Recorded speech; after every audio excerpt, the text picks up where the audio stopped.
Nah, ini tabel yang mau aku kasih tahu ke kalian semua. Oke, ini mantep banget deh pokoknya.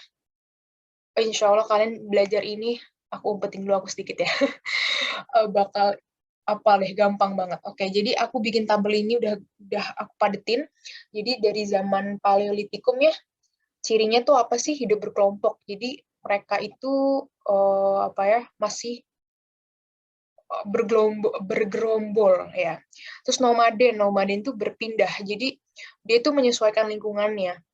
Kayak karena kan dia kan masih ini nih berburu dan food gathering, dia masih berburu dan mengumpulkan makanan. Jadi di mana ada makanan, di mana ada hewan dan segala hewan yang bisa diburu gitu ya. Ya dia pindah, dia mengikuti keadaan lingkungan gitu. Dan alat peralatan itu masih kasar. Nah, kebudayaannya apa sih? Yaitu ada kapak genggam atau nama lainnya perimbas atau chopper atau penetak. Nah, untuk apa namanya alat peralatan ini tuh dari Pacitan, oke? Dari Pacitan. Terus ada lagi alat-alat serpi dari tulang dan tanduk atau nama lainnya flex ya, atau ada juga yang nyebutnya apa sih bon apa gitu deh. Pokoknya yang berbau-bau tulang itu pasti di kebudayaan Paleolitikum. Nah, itu dari Ngandong ya, teman-teman. Nah, terus kita lihat manusia purbanya untuk yang dari Pacitan ini ada Pithecanthropus robustus, Pithecanthropus erectus, dan Pithecanthropus soloensis. Kalau yang dari Ngandong itu ada Homo soloensis dan Homo wajakensis. Lanjut ke zaman Mesolitikum. Nah, ini cirinya nih pertama semi-sedenter. Dia udah mulai menetap nih, tapi belum dalam waktu yang lama gitu. Kadang menetap, kadang pindah, kadang menetap lagi, kadang pindah.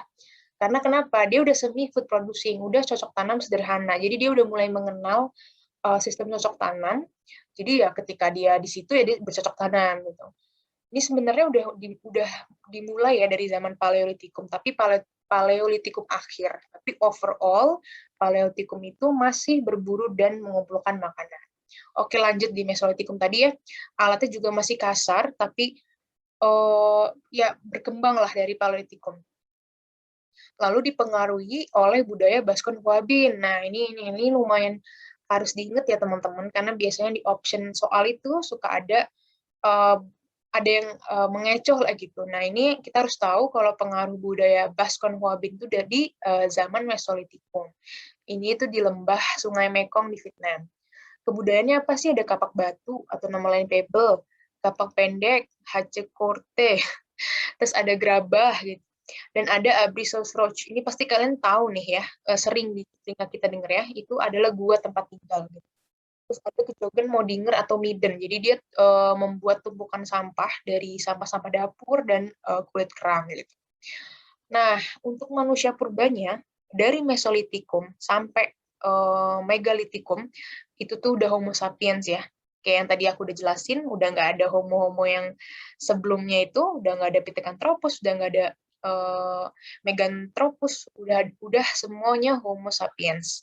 Nah, di masa inilah muncul tuh suku-suku, suku Sakai, suku Atka, suku Aborigin, suku Melanesoid, suku Semang gitu ya. Oke, lanjut ke zaman Neolitikum. Ini dia udah menetap nih atau sedenter, dan dia udah food producing dan even mengenal menenun. Jadi dia udah cocok tanamnya udah tingkat lebih ini ya, lebih kompleks gitu ya. Udah nggak sederhana lagi. Dia udah mengenal sistem pertanian gitu. Dan alatnya itu telah halus dan rapi, dan nenek moyangnya itu proto Melayu. Kebudayaannya ada apa aja sih gitu kan? Ada kapak persegi, ini dari daerah Sumatera, Jawa Barat, Jawa Tengah. Ada kapak lonjong, ini dari Irian. Kalau yang besar ukurannya namanya Walsen Bale, kalau yang kecil namanya Klein Bale, dan ada juga pacul ya. Nah, di zaman Megalitikum, ini lumayan pesat nih perkembangannya dari sebelumnya, karena dia sudah mengenal tradisi dan religi.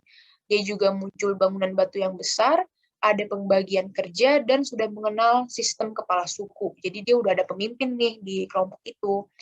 Nah, kebudayaannya apa aja nih? Ada menhir. Menhir itu apa? Menhir itu tugu batu. Dolmen, meja batu. Sarkofagus, peti batu. Ada waruga. Waruga itu juga peti batu, cuman bentuknya beda ya sama sarkofagus. Nanti ada gambarnya. Terus arca dan punden berunda. Oke, next. Nah, ini contohnya ya. Kursornya kelihatan nggak ya? Ya udah dari pojok kiri atas ya. Ini namanya Abrisos Roche nih yang gua buat tempat tinggal. Terus bawahnya nih, bawahnya Abrisos Roche nih ada waruga. Nah, ini bentuknya kayak gini nih. Nah, bawahnya sarkofagus. Jadi beda ya. Kalau waruga itu ada kayak rumah atas, ada atap rumahnya kecil itu. Kalau yang sarkofagus peti mati aja. Nah, yang tengah ini, yang gede tumpukan ini kejokan mau denger ini, lihat kan? Sampah-sampah kerang. Terus bawahnya dia punden berundak. Ini biasanya buat apa acara pemujaan ya.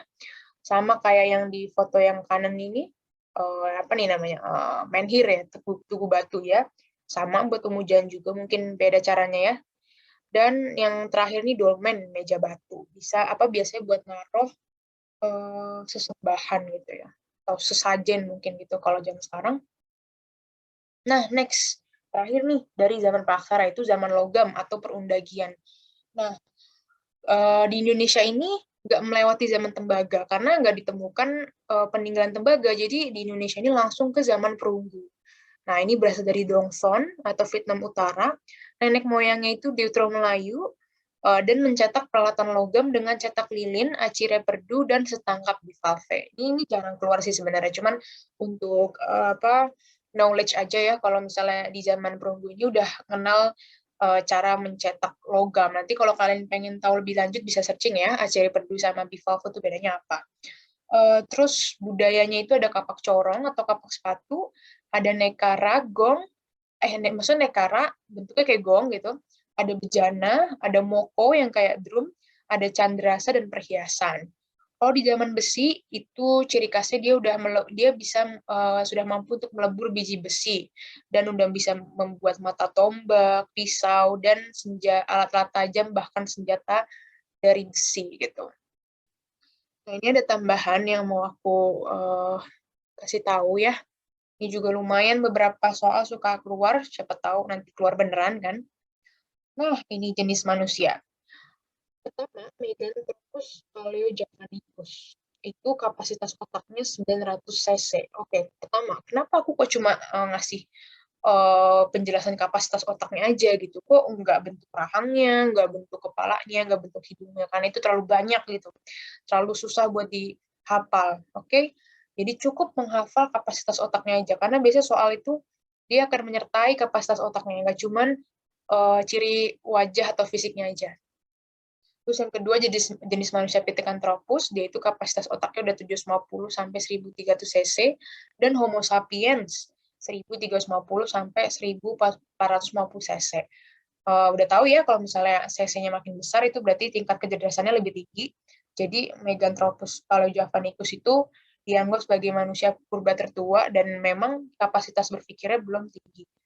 Nah, ini aku sertai gambar aja nih. Jadi kalau kalian misalnya nanti, misalnya aja ada soal gitu kan, nggak diketahui nih kapasitas otaknya, atau kalian ingin make sure apa yang kalian ingat itu benar ya, apa-apa, bayangin aja bentuk manusia purbanya. Yang atas ini tuh Meganthropus paleojavanicus. Jadi ingat nih bentuk hidungnya, bentuk mulutnya, bentuk rahangnya.